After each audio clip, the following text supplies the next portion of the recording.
905 mètres d'altitude, la Rune est un modeste sommet. Mais c'est une immense montagne par la place qu'elle occupe dans le cœur des Basques.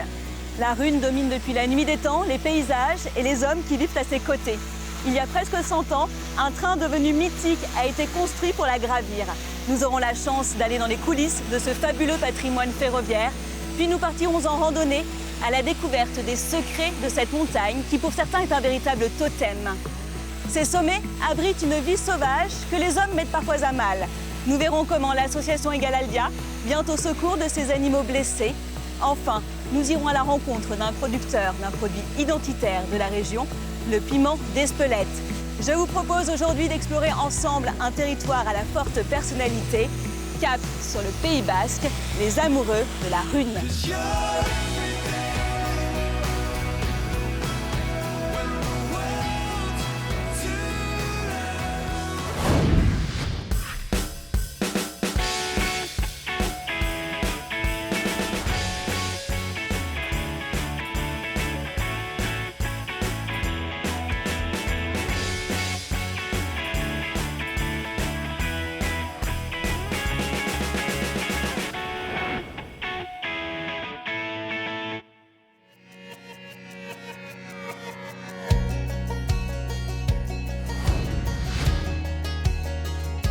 C'est le point culminant du premier massif pyrénéen en partant de l'océan. Sa silhouette est tellement familière qu'elle est plus qu'une montagne. Pour ceux qui vivent à ses pieds, la Rune fait partie de la famille. Rejoindre son sommet a longtemps été une expédition éprouvante, mais depuis plus de 90 ans, parcourir les 4 km de montée est une expérience plaisante. À bord de ces wagons, on remonte le temps. On oublie le train-train quotidien, vitesse de pointe 9 km/h.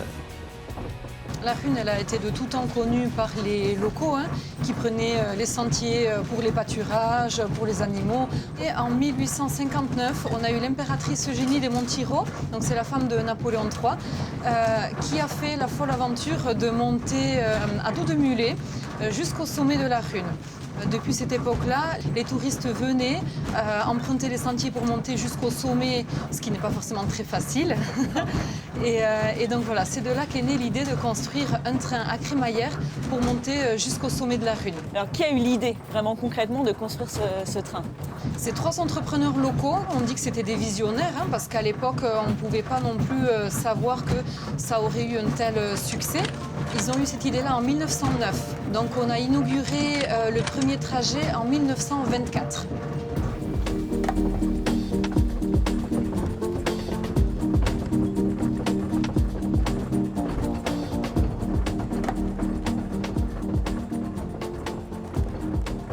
Tu es très attachée à ce train, tu as une histoire un peu particulière. Mon père travaille dans ce train, donc moi depuis toute petite je suis bercée par ce train-là. J'ai vécu aussi dans la maison de fonction qui est accolée au dépôt. Tu te levais le matin avec le train, tu te couchais avec le train. Voilà, c'est ça. Je partais à l'école avec le train et je revenais, il était toujours là.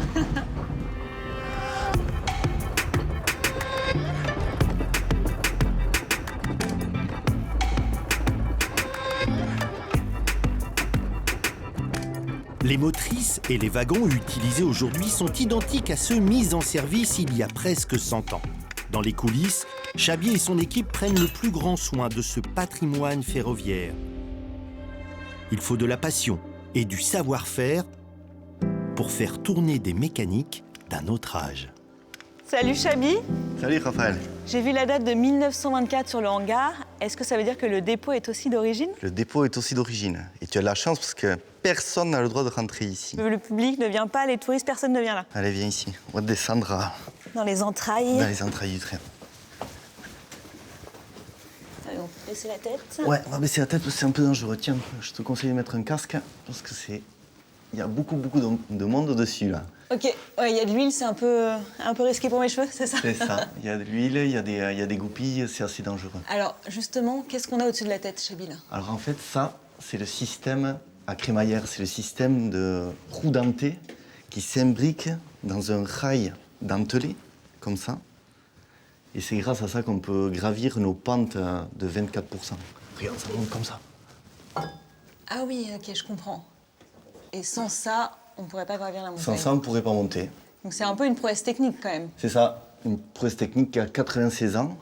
Et là, la machine qu'on a au-dessus, c'est la machine qui a exploité en 1924. Ok, donc ça c'est la machine d'origine. J'ai de la chance parce que je me dis que je reproduis exactement les mêmes gestes que les anciens, avec les mêmes outils et tout, quoi.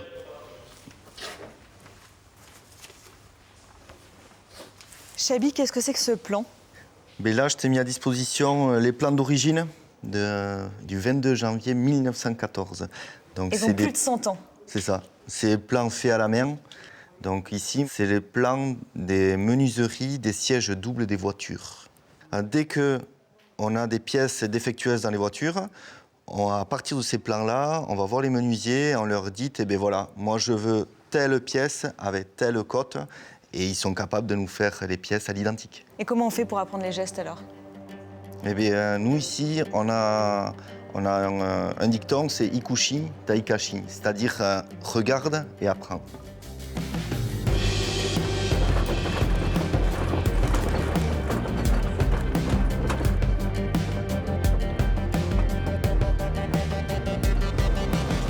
Là, Chabi, on est vraiment au cœur de la motrice. C'est ça, on est pile poil dans la motrice, on est au cœur du train de la Rhune. Et on a de la chance parce que cette motrice, nous particulièrement, on l'appelle Amachi. Amachi, en basque, c'est la grand-mère. Parce que c'était une motrice qui allait tout doucement à l'époque. Et voilà, donc ouais, c'est un endroit magique. Qu'est-ce que tu aimes, toi, ici, dans ce train? Mais ce que j'aime tout particulièrement, quand j'étais tout petit, j'ai mes grands-parents qui travaillaient au sein de la gare du Petit Train. Et de tout le temps à jamais, j'ai vu ces chauffeurs qui tournaient ces manivelles, qui tournaient ces volants et toutes ces odeurs de graisse, cette convivialité qu'il puisse y avoir avec les collègues, c'est fort, c'est très fort. Le train de la Rhune t'a rattrapé. C'est ça, à petite vitesse, mais hop, il m'a appelé.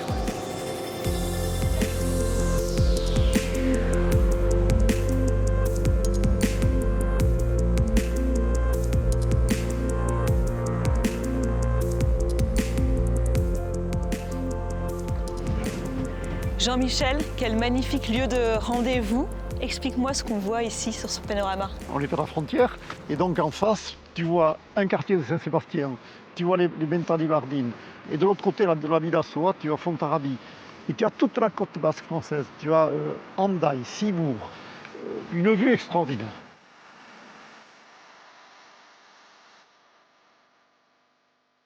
Pour beaucoup, l'arrivée au sommet de la Rhune est le terminus du voyage. Mais le site est aussi le point de départ de belles balades, des randonnées quasi initiatiques. Faire la Rhune, Jean-Michel, comme on dit, c'est incontournable ici. Ah, il y a beaucoup de gens qui aiment monter la Rhune, parce que la Rhune, si tu veux, c'est un rapport effort-récompense extraordinaire. Donc c'est un peu incontournable, oui. Il y a beaucoup de gens qui aiment monter la Rhune, mais de tous les villages aux alentours, des deux côtés de la frontière. Mais il faut dire que tu as vu ce cadre. C'est vrai que c'est magnifique. Oui, oui. Tu sais, la Rhune, les couleurs sont différentes, les paysages sont différents. Je découvre chaque fois des choses nouvelles. Même au bout de 25 ans. Même au bout de 25 ans. Au fil de ces longues marches, Jean-Michel, l'ancien médecin de Sarre, s'est pris de passion pour cette montagne pas comme les autres. Il en connaît l'histoire, les secrets, même les moins avouables. La contrebande ici, c'est historique, culturel et économique, bien sûr. Qu'est-ce qu'on vous est passé? C'était des pièces de voiture, c'était des produits pharmaceutiques, des pneus, du sel. Il y avait pas mal de la dentelle de Roubaix, très, très prisée par les Espagnols. Il y avait des échanges dans les deux côtés. On disait que c'était le Gaueshkolana. Gaueshkolana, en basque, c'est le travail de la nuit. Et Napoléon III a eu une mésaventure aussi. Alors Napoléon III, oui, c'est assez amusant, Napoléon III était un contrebandier sans le savoir.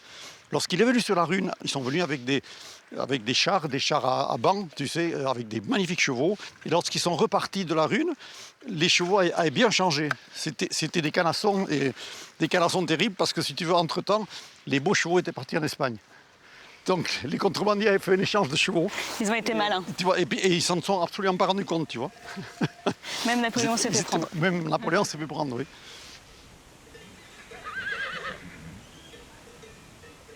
On arrive au plateau des Trois Fontaines. On a la chance d'avoir des potiocs, tu vois, il y a toute une série de potiocs. Ce petit poney là-bas. Ce petit poney, c'est un petit cheval, c'est un poney qui est très rustique, qui est au Pays Basque depuis la nuit des temps. Et on considère que sur la Rune, actuellement, il y a entre 500 et 600 potiocs qui sont toute l'année sur la Rune. Ils sont en liberté? Ils sont en liberté, ils sont là toute l'année, ils sont en liberté, mais ils ont tous un propriétaire.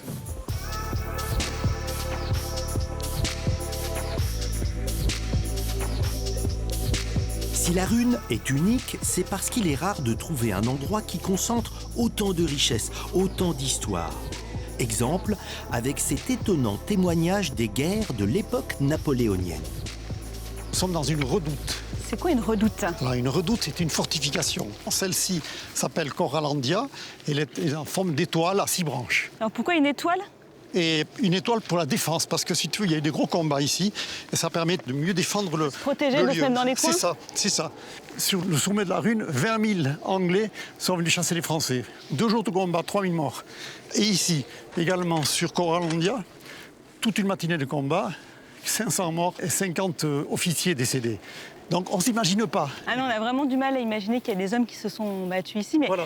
en fait, finalement, la Rune, c'était un site stratégique. Et les Français avaient construit une sorte de ligne Maginot ici. Il y avait des fortifications un petit peu partout.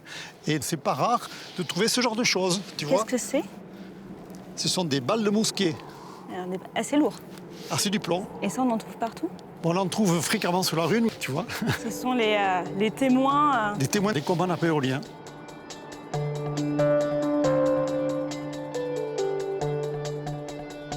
Comme un amoureux, désireux d'être au plus près de sa belle, Jean-Michel a fini par réaliser son rêve.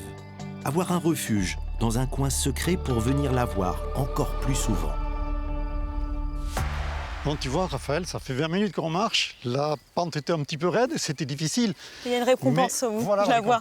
Voilà la C'est récompense. magique. Jean-Michel, raconte-moi l'histoire de cette bergerie. Ah, elle est originale.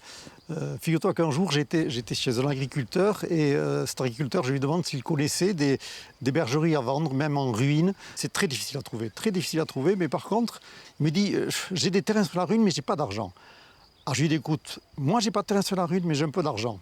Puis par la suite, tous les samedis, on est monté pendant 6 mois pour la construire. C'est un endroit que tu souhaites partager? Avec des amis, on monte assez régulièrement l'été, comme quand il fait beau. On monte, on fait un bon repas ici, on sort la table, on a une vue magnifique. Et puis ce sont les enfants aussi qui en profitent, qui montent avec leurs enfants à eux et qui viennent dormir ici, c'est l'aventure. C'est un endroit béni des dieux, c'est un endroit magnifique. C'était l'endroit impossible à trouver. Je me sens tout à fait privilégié.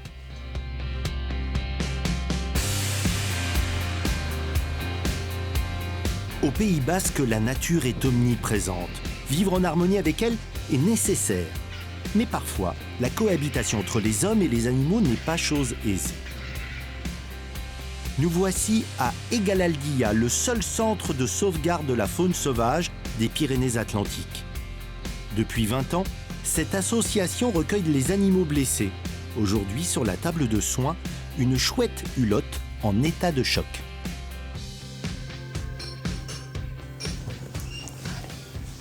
Bonjour Raphaël. Qu'est-ce qui lui est arrivé à elle exactement? Un choc avec un véhicule, donc elle a tapé au niveau de la tête. C'est souvent l'homme qui est mis en cause avec les animaux que vous accueillez ici. En grande partie, malheureusement.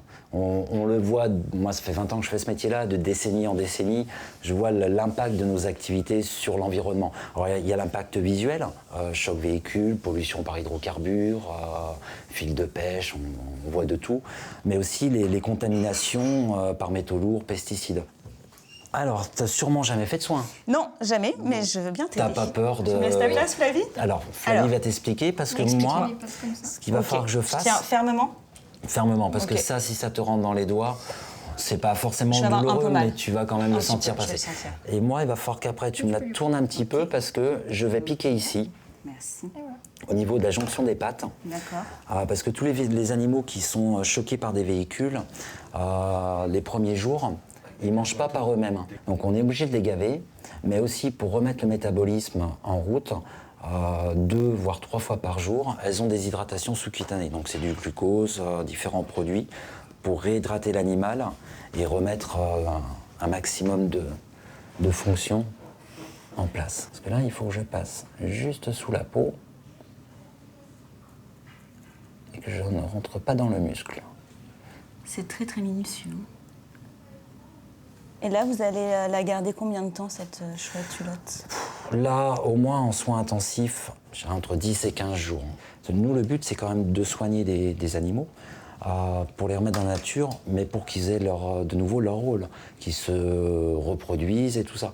Si l'animal n'est pas viable pour différentes raisons, il est incapable de rechasser, de voler correctement, on ne peut pas les relâcher. Parce que si on le relâche, il mourra quelques jours après. On récupère 2500 animaux par an. On arrive à en sauver, suivant les années, entre 50 et 60%. Donc là, je vais lui donner un médicament dans la viande. Ok. Et je vais lui envoyer très profond. C'est un leurre, comme pour les enfants. Voilà, grosso modo. Voilà.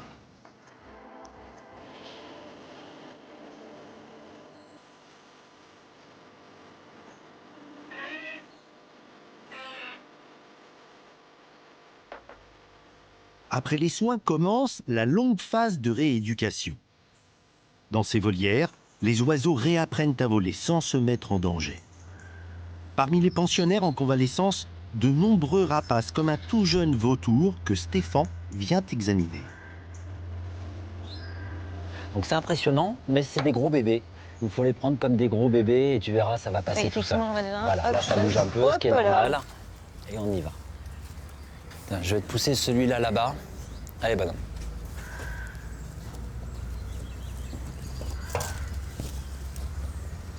Finalement, ça a été tout doux. Qu'est-ce qui lui est arrivé à ce vautour-là?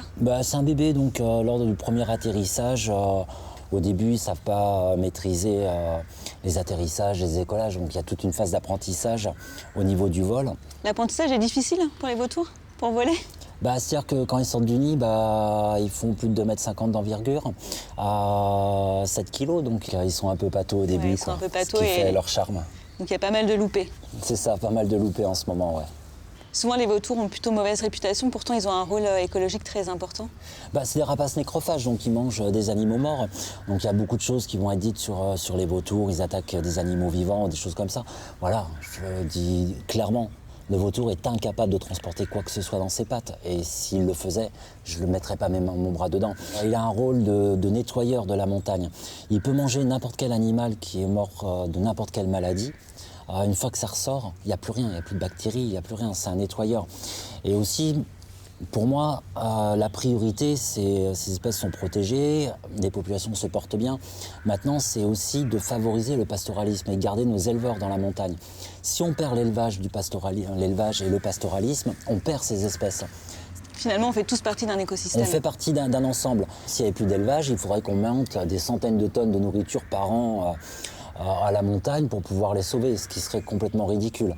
Donc, moi, ce que j'essaye de dire quand je suis en animation sur les sites touristiques comme la Rune, aux vacanciers, c'est pas moi qu'il faut donner de l'argent. Achetez du fromage à nos éleveurs et là, vous ferez de la protection de l'environnement. C'est très simple comme discours, mais c'est la réalité des choses, quoi. Tout est lié. Tout est lié.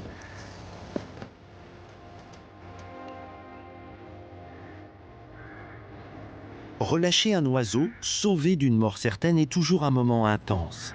Après plusieurs semaines de soins, un jeune goéland va enfin pouvoir retrouver la liberté. Je vais te le passer. Ok. Tu vas faire attention à tes doigts parce qu'ils ont un petit caractère, les goélands. Bah. Ils peuvent pincher un petit peu, mais voilà, ça fait pas vraiment mal, tu vas pas saigner. Il y a un geste à faire, il y a un geste technique délicatement, voilà, le prendre comme tu avais les chouettes tout à l'heure. Et puis après, voilà, lui donner une petite impulsion. Soit il va aller se baigner, soit il va partir en volant. Une grosse responsabilité quand même, faut pas que je me loupe là. Oui, si tu te loupes, je vais le dire à mes équipes et ils ont passé quand même beaucoup de semaines à les soigner. Donc, ok, ils vont me détester. Voilà. Ok, bon, je vais essayer de faire de mon mieux.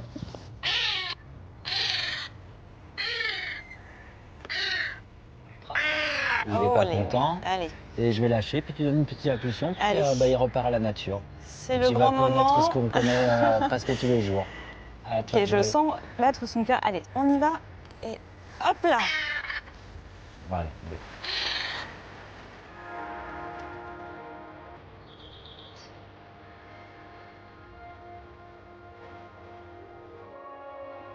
Marcher dans ces paysages, c'est l'assurance de sensations savoureuses et fortes, comme le fameux piment devenu l'emblème de l'arrière-Pays basque. Nous voici à Espelette. On vient de loin admirer les piments colorés qui sèchent dès la fin de l'été sur les devantures des maisons. Peu de touristes savent que cette plante est une illustration de l'esprit aventurier de ce peuple. Car la typique épice qui pique a été rapportée d'Amérique du Sud par des marins basques au XVIe siècle. Bonjour Pampi, Bonjour. ça se mérite le piment? Je te voyais pas d'en bas. Et oui, on est en montagne ici, donc Alors du coup, on est en pleine saison de récolte. oui. Tu me montres comment on fait? Alors, le piment, c'est pas très compliqué à ramasser, mais il faut quand même un petit geste, c'est-à-dire qu'il est attaché par le pédoncule ici. Si on tire vers le bas, on arrache tout. Donc on soulève comme ça vers le haut, en fait. Il y a un petit geste technique à avoir. Voilà. Il faut entendre le clac. Voilà. Et si je comprends bien, tout se fait à la main. Tout se fait à la main, oui. Pourquoi ça se fait à la main? Parce que ça a été gravé dans le marbre lorsqu'on a obtenu l'AOP. On l'a écrit dans le cahier des charges que la récolte serait manuelle, que le tri serait manuel, etc. Pour que ça reste une activité paysanne, une activité fermière et que ça soit toujours lié au territoire, aux hommes et que ça ne devienne jamais une industrie qui fasse sécher tous les piments et qui ramasse tout à la machine, etc. Pourquoi le piment a trouvé un terroir favorable ici? Ce qu'on a pu définir comme caractéristique de ce terroir, en fait, c'est une forte pluviométrie. C'est un peu un des territoires où il pleut le plus en France, et également une certaine chaleur. Et en fait, on a souvent des nuages qui sont bloqués ici. Et ces nuages-là font que l'humidité reste, et on ne subit pas non plus directement toute l'influence océanique. Donc c'est un microclimat où le piment a pris racine quelque part. On sent bien le microclimat, on sent bien l'humidité, le nuage au-dessus de nous, on est dedans. Oui, il y a des journées comme ça où... Bon Pampi, on a encore pas mal de boulot là, il y a encore du rouge partout, donc on s'y remet. Allez, on y va.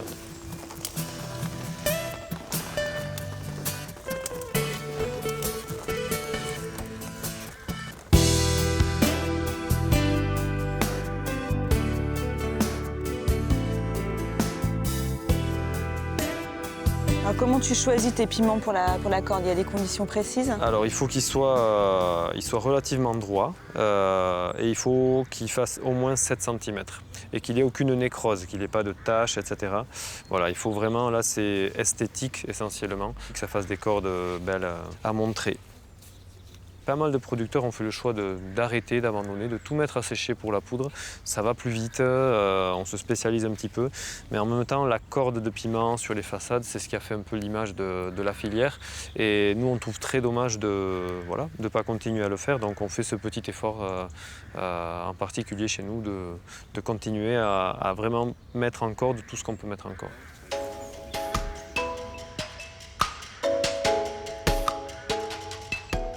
Alors il y a deux manières de corder. Il y en a qui vont corder à plat. Nous on le fait en étoile ou en 3 rangs. Et c'est surtout que depuis petit j'ai vu ça. Ma grand-mère faisait comme ça, ma mère faisait comme ça. Et donc tu perpétues la tradition. Je continue, voilà. Alors, c'est mon à ton tour. tour. Ouais. Hop. Allez, donc tu vas... Des moyens. Oui, tu vas prendre, tu te mets voilà, assez bas, attention aux doigts en face. Il faut... Oui. Ça force un peu et des fois ça a tendance. Ok. L'origine de la corde de piment, c'est le séchage, c'est-à-dire qu'on cordait, comme dans d'autres pays dans le monde, on voit des piments sur les façades à sécher au soleil parce que l'objectif c'est d'en faire de la poudre. Ici c'était en corde le long des façades. Aujourd'hui on a évolué en termes de technique, on les fait sécher à plat, on s'évite le cordage pour le séchage. Par contre, il y a des clients, moi j'ai des restaurateurs qui ne cuisinent que du piment entier. Pour cette pratique-là, ils achètent de la corde. Je crois que je pense. Je peux inventer une nouvelle forme, hein? Non, mais on va y arriver.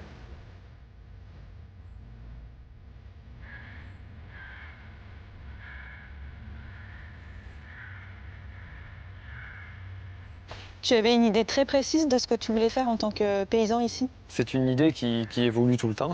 Mais l'idée générale, c'était une ferme où on allait prendre plaisir à travailler, de par la diversité des activités, et finalement de passer de l'un à l'autre et tout ça, d'être en bio, d'être à une ferme de taille humaine. C'est vraiment des choses qui font que pour nous, un territoire va pouvoir perdurer en termes d'environnement, de qualité de vie, en termes de dynamique sociale aussi. Plus on a de petites fermes et plus on aura un territoire vivant avec des familles, des enfants, des écoles qui vivent, des commerces. Donc c'est un peu tout ça et ça on y pense tous les jours. À chaque choix que l'on fait, on essaie de tenir compte de tous ces critères-là.